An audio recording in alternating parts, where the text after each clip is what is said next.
Hello, this is Kinetics 104 Part 3, and we are talking about finding values of a rate constant. And we're using the same data set as in Part 2, and I just rewrote it here.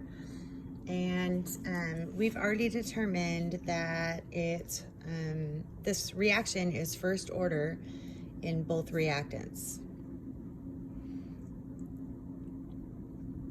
So we can say so far that rate is equal to K times concentration of iodide raised to the first power times concentration of OCl also raised to the first power.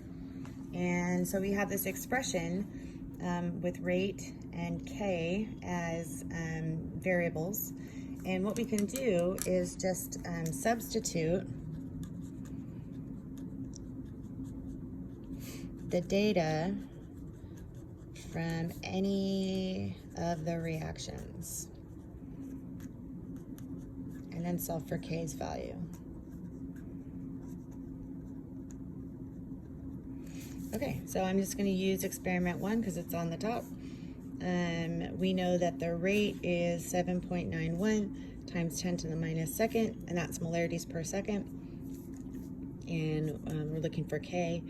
We know that the value of the concentration of iodide is 0.12 raised to the first power, and the concentration of the hypochlorite ion is 0.18, also raised to the first power, which of course you don't have to include mathematically.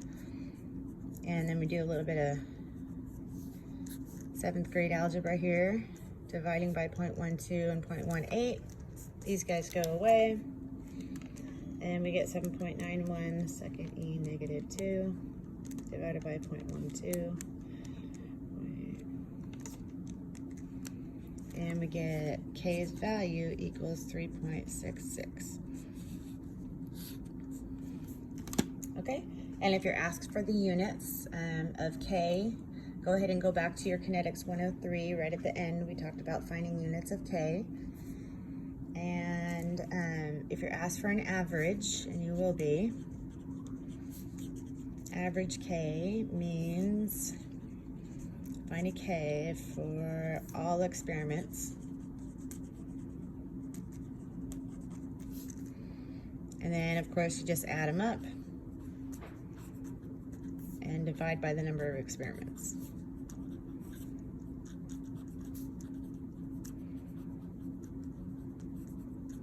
So finding an average value for K can be a little bit tedious, but nothing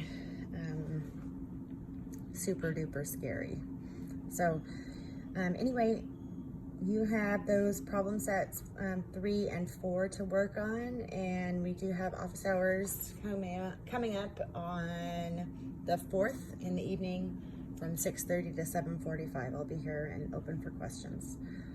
Okay, and we'll also have a Q&A workday on the 3rd. Okay, thank you.